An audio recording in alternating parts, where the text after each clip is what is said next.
The sound first echoed like a refrigerator hum or a hidden wire vibration from behind the house walls, but it was actually resonating within me. Unnoticed until its silence, I found myself immobile outside the grocery store, not thinking, blinking, or moving, only gripping the steering wheel with an intensity that left imprints on my palms. My purpose had been to buy eggs and detergent, but what I carried away was a revelation. My wife, Jenny, was not who I thought she was. At 49, she is blonde, athletic, capable of sharp words when needed, and sweet as syrup when necessary. We crossed paths at age 22 and 25, getting married before either of us could rent a car. Our lives have developed like constructing a house, steadily, brick by brick, with weekends of labor and weeknights of small concessions. Or so I believed. Lately, I had been convincing myself we were merely stuck in a rut. After the children moved out, the house grew silent with prolonged periods of quiet that were once unfamiliar. She seemed restless, which I attributed to various changes in her life: a new wardrobe, late-night Pilates obsession, and a personal trainer named T, who I never met nor saw arriving or leaving. She claimed T was short for Tasha, though I never encountered Tasha. Every time she walked 2 blocks before getting into a car, I chose not to ask questions. I didn't want to be seen as intrusive. I desired to maintain my role as a devoted husband. One night, I heard her laugh in the shower. It was a hearty laughter, not just any casual sound. She thought I was asleep, and she spoke in hushed tones, giggling like an adolescent chatting on the phone. However, she wasn't holding a phone. I halted outside the bathroom door, listening. "T," she whispered. "You're bad." She said it secretively, almost sinfully. A sensation stirred within me. I hesitated to confront her. I hadn't built up the courage yet. Instead, I began observing, quietly, attentively. One evening when she was asleep, I examined her phone. Dear friends, if you enjoy this story, please like and subscribe to our channel. It will motivate us to make more videos like this for you. Face ID failed, but her passcode functioned instead. She presumed I'd forgotten our wedding anniversary. Her assumption proved incorrect. The phone contained no recent messages or calls, only a locked folder in the gallery with a cloud icon. This, she likely assumed, was moved to clear space. However, thumbnails remained intact. One of them depicted her sitting in the passenger seat of a car, smiling and wearing sunglasses, with glossed lips and a low-cut top. She appeared to be an unfamiliar woman. In the corner of the frame, a man's hand was visible. Dark watch, tan skin, fingers grazing her thigh. This photo was taken 3 weeks prior. I remained silent, refraining from uttering a word. I required more evidence, not because I doubted its authenticity, but because I couldn't process it. Over the course of 27 years, we had built a life together. 2 children, a mortgage, Christmas mornings, shared sorrows, and grocery lists, all shattered by a single image of a hand and an overly cheerful smile that wasn't meant for me. On Thursday, she left our house at 5:30 p.m., claiming she was attending a group class.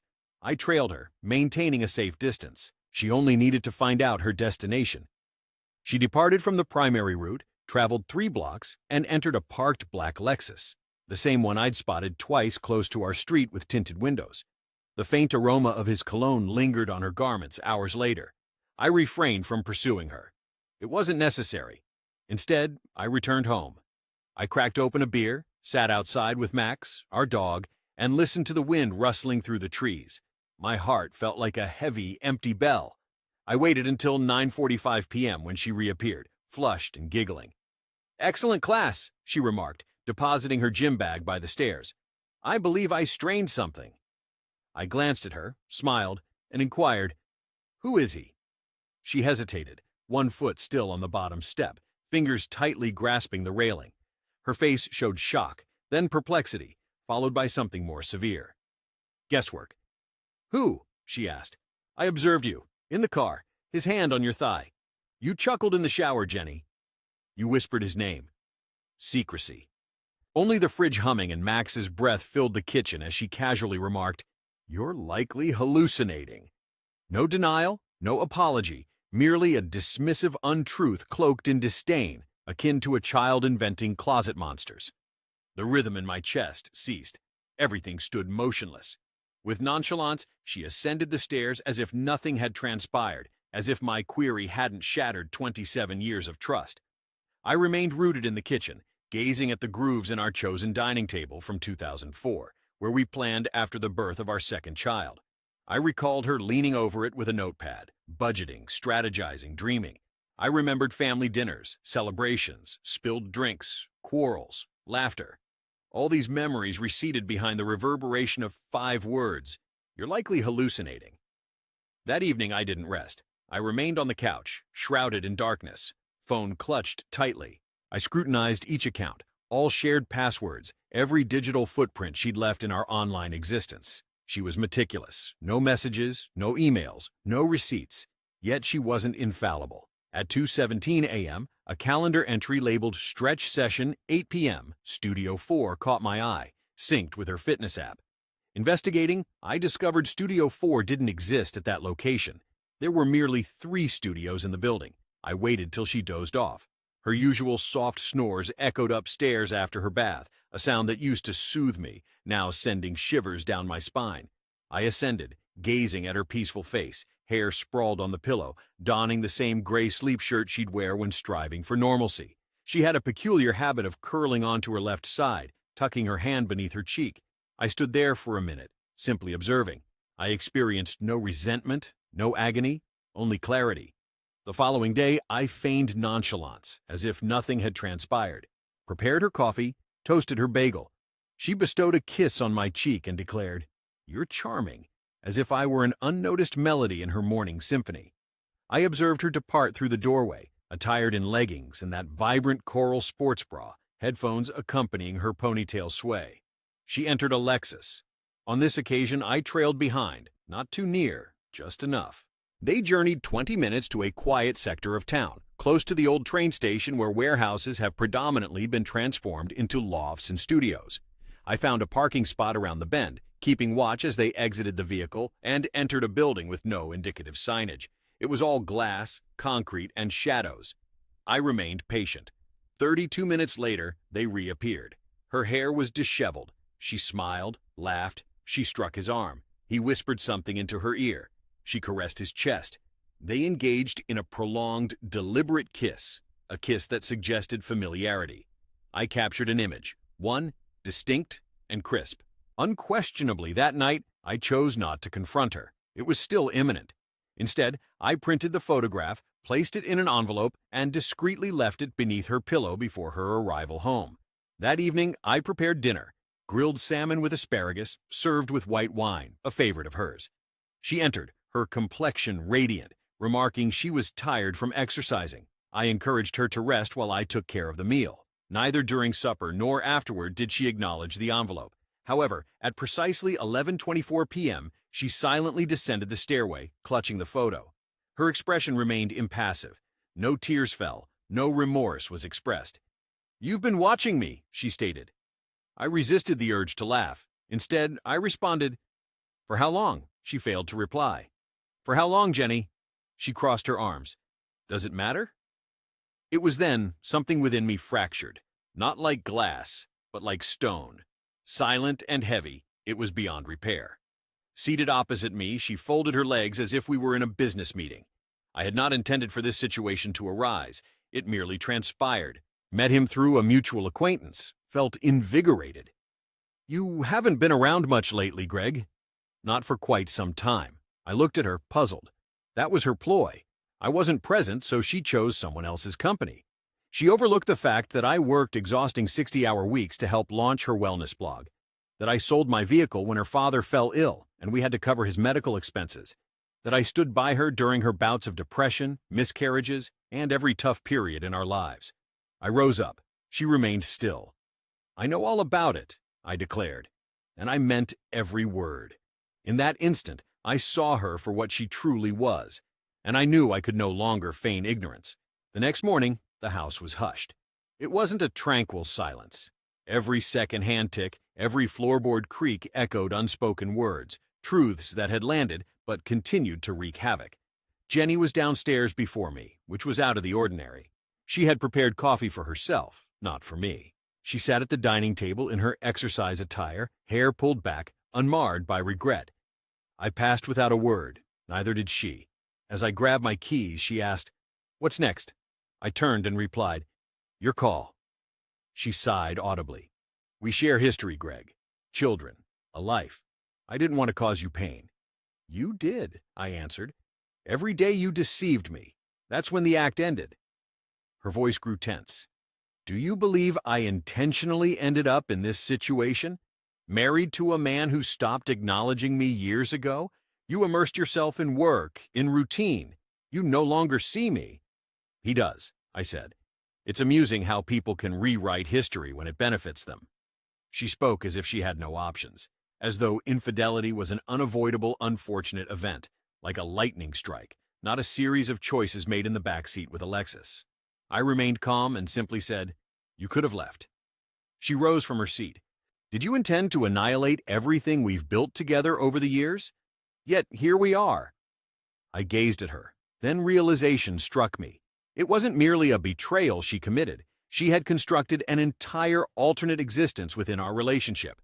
With my recent discovery of the hidden passage, she was trying desperately to prevent its collapse. I retorted, You discarded it long ago. You simply lacked the courage to acknowledge it. She remained silent, instead making her way into the living room and switching on the TV as if this were an ordinary day, as if we could move past this. But I couldn't, for I had filed the divorce documents 3 days prior. The instant I saw that photograph on her phone, I sensed where this was heading. I merely needed the rest of the truth to align with what I instinctively knew in my core. I carried the papers in my vehicle, yet hadn't informed her of them. But I would. Toward the end of the day, I navigated to her studio, parked a distance away, waited, and eventually, at 5 to 10 p.m., the Lexus arrived. As expected, she climbed inside as scheduled. A man around 35, tall and athletic, donned aviators and a self-satisfied smirk. The type who believed he had triumphed. I remained still, merely observing. They kissed once more. She caressed his chest as if he was hers. Afterward, they departed. I trailed them to a strip mall on the city's outskirts. They entered a modest office with no identification. Its tinted windows and flashing red neon open light indicated their destination. 20 minutes later, I stepped inside. He stood behind the counter, taken aback. She was next to him, startled. She murmured my name softly, almost as a caution. He inquired, Can I assist you? I met his gaze and declared, Do you realize she's married? Unanswered, yet his expression conveyed the truth. Jenny moved forward. Greg, don't do this here. I brandished the envelope. Divorce documents, I stated. Everything you need is inside. She attempted to halt me, but I retreated. No more deceit, Jenny. If you wish to experience life fully, then go ahead. But not at my expense. She stood there, stunned, he frozen, as realization dawned that he was more than just someone's secret infatuation. He was the catalyst for a 27-year marriage's demise. That was the last time I faced her directly. It's peculiar how swiftly the atmosphere within my home alters when a truth like that bursts through its walls. The house no longer felt mine. It echoed with reminders, her laughter in the kitchen, her scent lingering in the hallway, the worn groove on the couch where she used to curl up with tea. Now, it all seemed contrived, as if I'd been living in a stage set, reciting lines from a script she abandoned years ago. After serving the divorce papers, there was no contact for 3 days. Not a call, not a text, not an email. On the 4th day, a car pulled up at 7 a.m., and she emerged, arms crossed and wearing sunglasses. Uncharacteristically, large designer shades in black, akin to what celebrities don when seeking solitude. A single doorbell ring and silence followed. I found myself before the open door, scrutinized like an unfamiliar face, a deal to be settled. I've come to discuss, she stated. I haven't, was my reply. Yet I stepped aside nonetheless. For me, it wasn't about her. Closure was sought. She strode in as if still the rightful owner. Straight to the kitchen, filling a glass from the filter untouched for months, leaning casually on the counter, seemingly unscathed by the wreckage beneath. I didn't agree to them, she admitted. I leaned against the doorway. Why not? Her gaze wavered. Perhaps we shouldn't conclude this way. I fixed my gaze on her. This way? You mean with honesty exposed? She was at a loss for words, instead focusing on the kitchen, shying from my eyes. Then she spoke, softly. I didn't sign them. Why not? Perhaps we shouldn't end it like this. Like this? You mean with the truth unveiled? She had no response for that, only sipped her water, eyes shifting around the kitchen, avoiding mine. Then she whispered, softly. It seemed she invited me to interject. I believe I erred. I chose to let it linger. Which aspect were you referring to? The infidelity, the deceit, or the manipulation afterwards? She winced, but I wasn't finished. You returned home to me after him. You climbed into bed beside me. You kissed me goodnight. Do you comprehend how disturbing it is for me? Do you grasp the embarrassment of discovering I was sharing a bed with a stranger who had just spent hours convincing someone else she was their world? She set her glass down. She didn't intend to harm you, I clarified. Don't mix up the two. For the first time, something shattered in her visage. Perhaps it was guilt. Perhaps it was dread. I didn't care. I can rectify this, she murmured. No, I said, tranquil as a pond. You can't. Then I revealed something I hadn't intended to disclose just yet, but the words tumbled out. I'm putting the house up for sale. Her eyes shot at me like darts. What? I don't want it. There are too many ghosts. The children are aware. They're fine. And you won't need it either since you'll be staying with him from now on, right? She remained silent, standing there as if she hadn't anticipated that response, as though she had expected me to plead for her return, to cry, to crack. But I didn't, because she had shattered everything worth preserving. I walked past her, exiting onto the porch and taking a seat on the steps. The morning was fresh, with an aroma of dew and freshly mowed grass, tranquil, authentic. In contrast, behind me, I heard the door open, then close. Her car started, drove away. Just like that, it returned to stillness. Yet this time, it was a silence that belonged to me. The quiet after she left wasn't soothing. It was clinical, exact, clean. It cut through the routines we had established, like rituals. No more humming hairdryer in the upstairs bathroom at 7:15 a.m. No more 2 coffee cups in the sink. No more passive-aggressive notes about almond milk instead of whole on the fridge. Quietly, a sense of breathing freedom in my own home became apparent. Tears did not fall as anticipated. Grief does not always present itself as expected. Sometimes it sneaks up on you, such as when you instinctively reach for an unused toothbrush or open a drawer to find a solitary earring, accusing, and alone. Yet, strangely, relief emerged.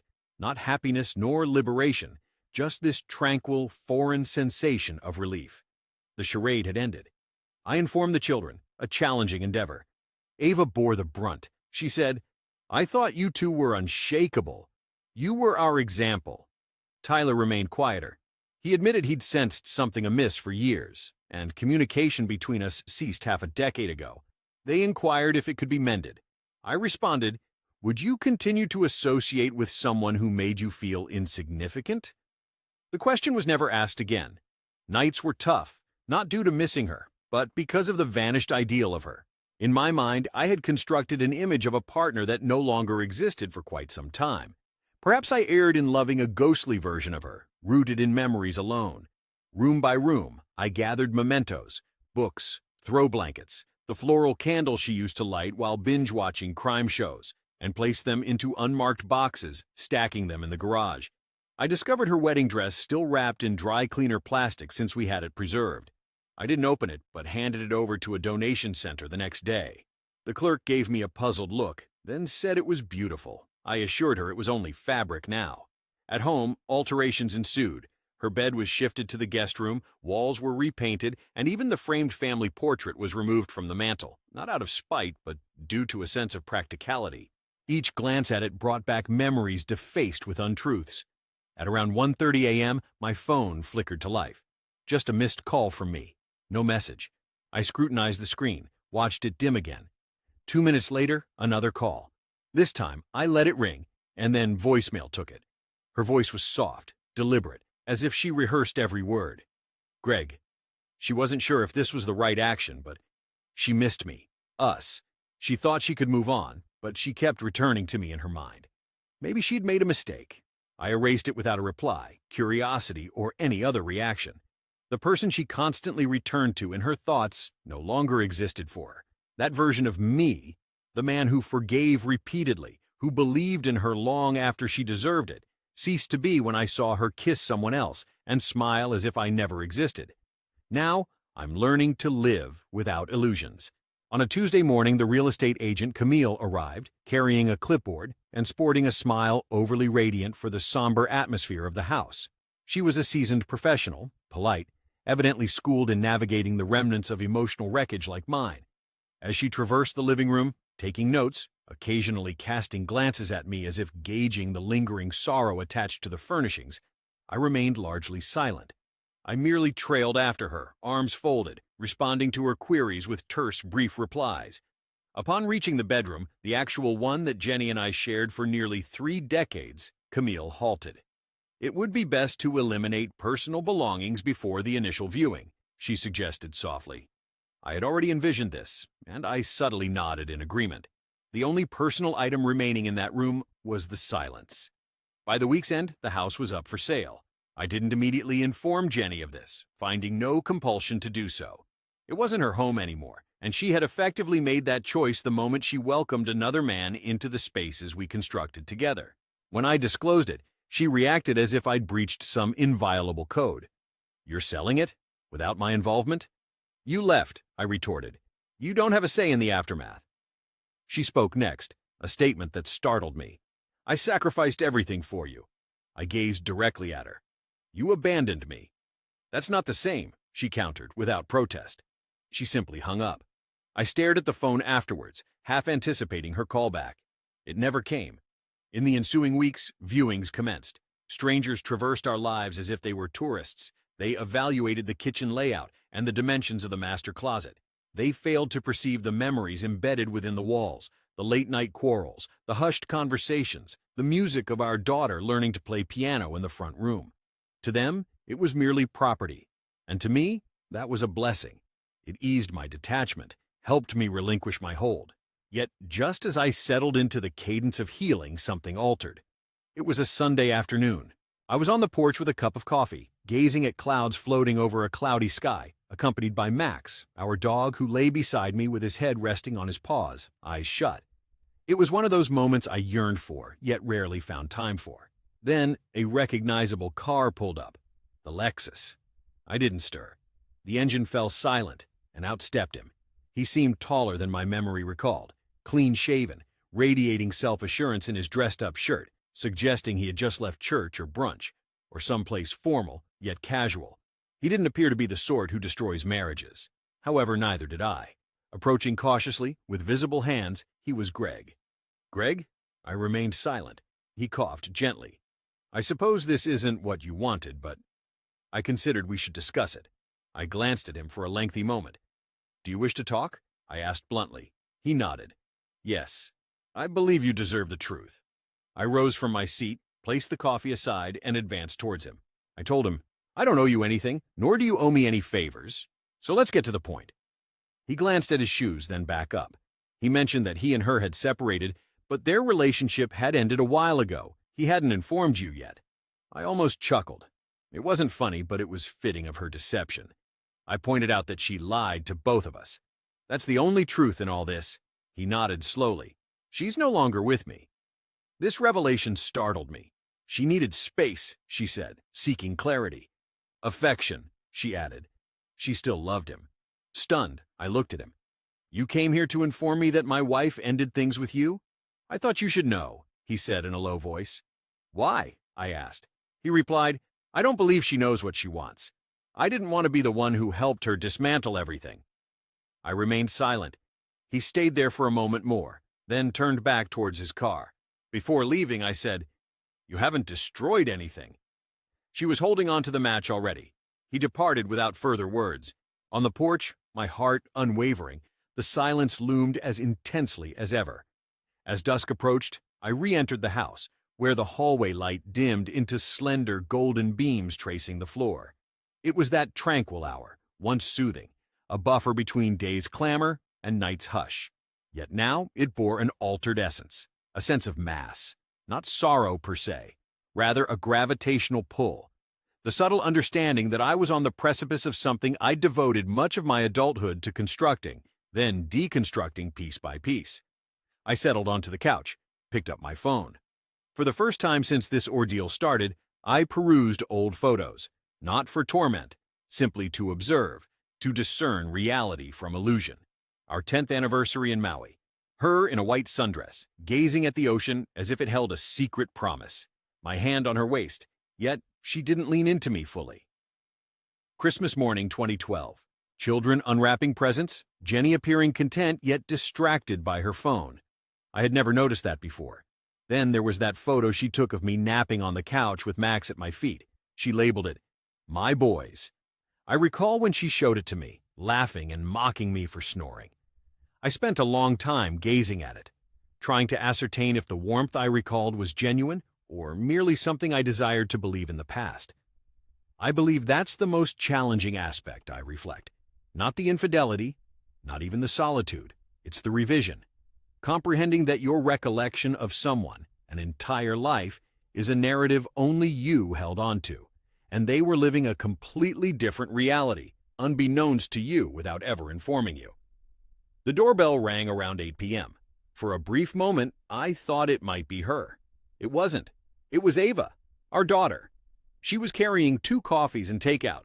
"I assumed you hadn't eaten," she said, striding past me into the kitchen as if she still resided here. I observed her taking items out of boxes, her actions precise and habitual.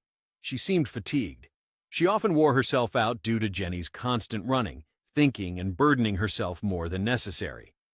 "I spotted him," I mentioned. She raised her gaze. "Who?" "The Lexus man." She put down a fork. "Are you all right?" "I didn't assault him, if that's your concern." She smiled subtly. "Then, I suppose that's a victory." For a while we remained quiet, eating. It felt ordinary for the first time in weeks. Not good, not fixed, merely human. "Do you despise her?" Ava questioned.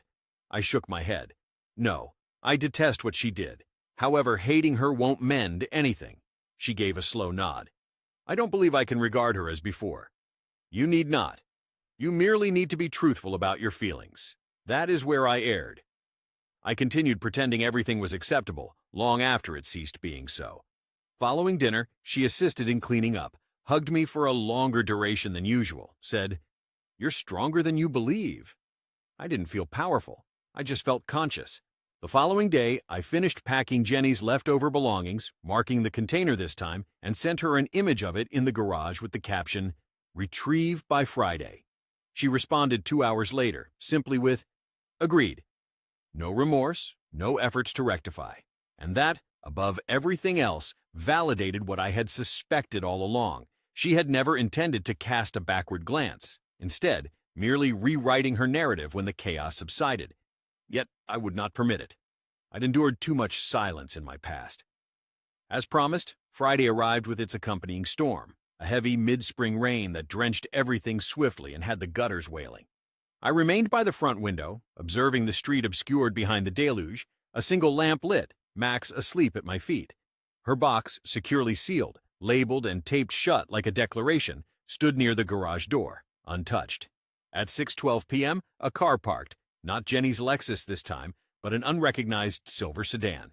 She emerged wearing a long coat, hood up, her head down. She didn't knock or say farewell. Instead, she unlocked the garage code, entered, grabbed the box, and departed. I witnessed the entire incident from a window. It was simple, unadorned, and chilling, much like her relationship with the truth. In that instant, it became clear to me. She wasn't returning to me, nor to herself. The woman who used to sleep on my chest during movies, wept at our son's high school graduation, and danced barefoot in the rain after missing our anniversary dinner reservation was no more. All that remained was a stranger. That night, I removed the final photo from the hallway, our wedding portrait. We looked so young, so naively confident. I disassembled the frame, extracted the photo, and incinerated it in the fireplace. It wasn't out of anger, but to avoid maintaining a falsehood, I retained the frame hollow. I rehung it on the wall, a reminder, not of what I had lost, but of what I would no longer burden myself with. The ensuing days were remarkably tranquil. I spoke to no one. There was no need. I labored, ate, worked, walked, Max. Each day the quietness gradually transformed into a distinct sound. Less like sorrow, more like understanding. Until Tuesday morning. That's when the letter arrived, written by hand with no sender's address. Only my name, penned in her handwriting, slanted carefully. similar to how she used to pen love notes when we were too impoverished to purchase cards. I hesitated before unsealing it. Inside, a solitary page. No salutation, no signature. Just this. I thought departing would make me feel free, but all it did was reveal how long I've been absent. You were right. I chose the match, and now I dwell in the embers. I read it thrice, folded it once, placed it in the drawer next to my bed, and I remained silent. Closure isn't something given. It's chosen. The house was sold more quickly than anticipated. A young pair from Denver submitted an offer only 5 days after it was listed online. First-time buyers, brimming with dreams and Pinterest boards, touring the rooms with open eyes and effortless laughter. I observed them during the last viewing, how they gazed at the kitchen as if it were hallowed ground, how she tightly gripped his arm in the vacant bedroom. It didn't hurt.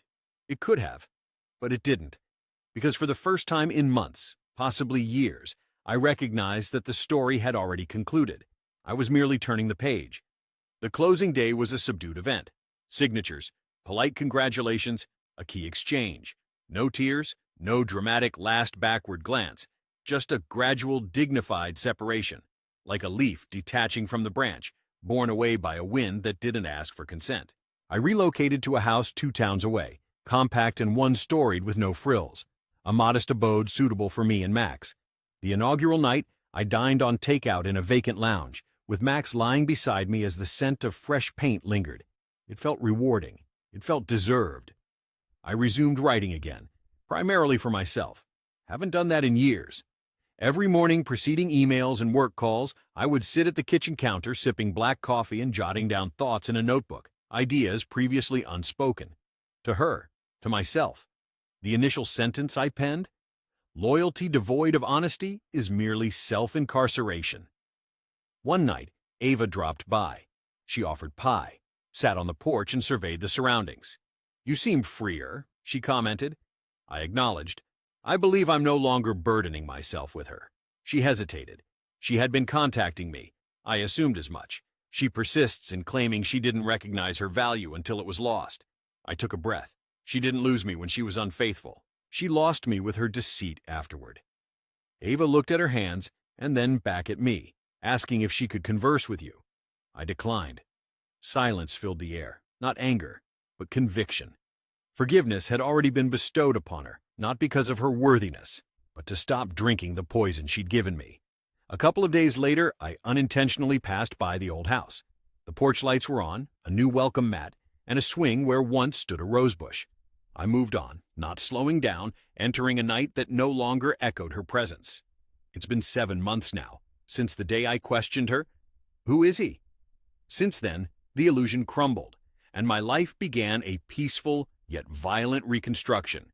There were times I doubted if I would endure, not because I longed for her, but because I missed the person I thought she was. A significant gap exists between these two sentiments. Realizing I was talking to a facade, people ask me now, "How did you endure it?" The answer is straightforward yet painful. I ceased attempting to resuscitate something that was already lifeless. I allowed it to perish. In doing so, I granted myself the freedom to breathe again. I won't feign being unscathed. No one escapes betrayal without residual wounds, but I no longer bleed from the wound. Just the scar remains visible. I've taken up casual companionship with someone new. There are no grand declarations, no pledges, just shared meals and unguarded conversations, no false smiles masking deceit. She is aware of my past. She doesn't flinch when I speak candidly. For the moment, that's all I require, sincerity without pretense. Jenny occasionally attempts contact, a message here and there, a photo of the children forwarded, a comment on an old memory. I don't prevent her messages, but I never respond. I'm not seeking to harm her, but I've given enough already. She believed leaving would bring me liberation. Perhaps it did, for a while. Yet I don't believe she anticipated that I too would find freedom. For her, liberty was not in departing. It was in my release from the self who accepted less than he deserved, who remained faithful to a partner whose loyalty was only to comfort and dominion. Here's what I've come to understand. Trust isn't something you reattach with a ribbon.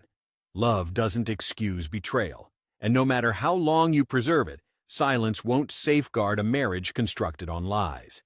If you find yourself in the same position as me, doubting, hurting, questioning your own thoughts, let me tell you this. Don't wait for the lie to become evident beyond doubt. You feel it now. That alone is enough. You're not delusional. You're not overreacting. You're awakening. Embrace that, as there's a life awaiting you past the truth. And it's more serene, authentic, true. Name, Greg.